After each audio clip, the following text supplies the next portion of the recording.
With strikes and shelling wreaking havoc in Gaza, dozens of aid groups are warning of an impending humanitarian crisis. And to talk about that, I'm now joined live from Gaza by British human rights activist Adi Mormish. Adi, welcome to the programme. So what are you seeing on the ground there? Is the situation in Gaza really as desperate as we're hearing? It is desperate because many people have been in their homes, hiding in their homes for the past 7 days. Obviously, there's been nothing happening in terms of food coming in. Obviously, there's many Palestinians are still dependent on aid as refugees here, and this is still a huge issue. We've just been given a warning, actually, that over the next 2 hours, Israel is going to accelerate its assaults on Gaza, and this is obviously, hugely catastrophic for so many of the people here. They are when we go in the streets at the moment, there's hardly anybody around. There's just usually some media, a few taxis. We're hearing that certainly the biggest humanitarian crisis is in the hospitals, whereby they're short of so many things. Like they've used in 1 week the amount of bandages and sutures and some basic medical supplies in 3 months. Obviously they're really strapped, the ambulances and the medical agencies, because so many more cases are coming in. We had yesterday the largest death toll in 1 day, which was over 30 people killed.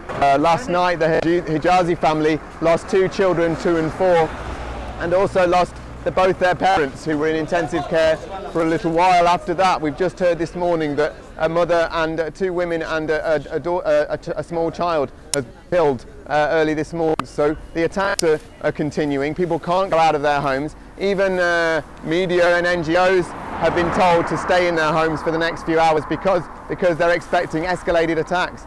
Yes. So on top of the crisis in the hospitals, you've also got a serious crisis from people not being able to work, not being able to go and get provisions, being locked up in their houses, when already the poverty is very high in different refugee camps in Gaza. Over 80% of people are dependent on aid. There is a 5-year Israeli blockade that stops vital goods coming in and stops normal business happening in terms of import, exports, and free movement of people. So all these limitations now are being tested, especially.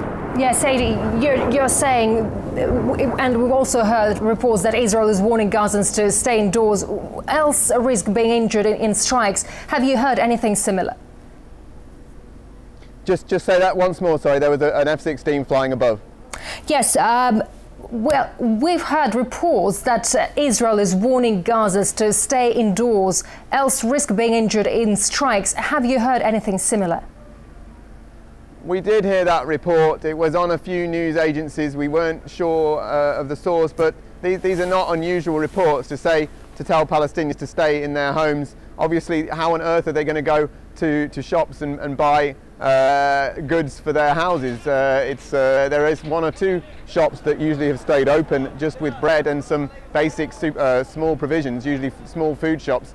Yeah, I mean, look, everyone is a target now. We've had over 30 children have been killed now, and frankly, it just feels like it feels for all of us, really. It feels like we're in no man's land. It just feels like there's that many homes being targeted now, so many civilians that have been killed, and now we can't even go in the streets. And the NGOs are being told to stay in as well. It just feels like we're sitting ducks. Every explosion that happens, it's like a countdown. You don't know exactly where it's going to land. And of course, a key factor as well is that so many houses have been hit and demolished and caught up with the other buildings. There was the media centre was bombed, and the tower in Jundi, and right next door the girl, a 6-year-old girl, was thrown out of her building next door. We visited her in hospital. She's in intensive care with a brain hemorrhage at the moment, and this is obviously the extra effects of all these attacks from people in houses in nearby areas, and this is how a lot of people have been having critical injuries. That's been a real burden. Has been the extent of the injuries are requiring a lot of different treatments not available in Gaza. Adi Mormish, British human rights activist, thank you very much indeed for that report.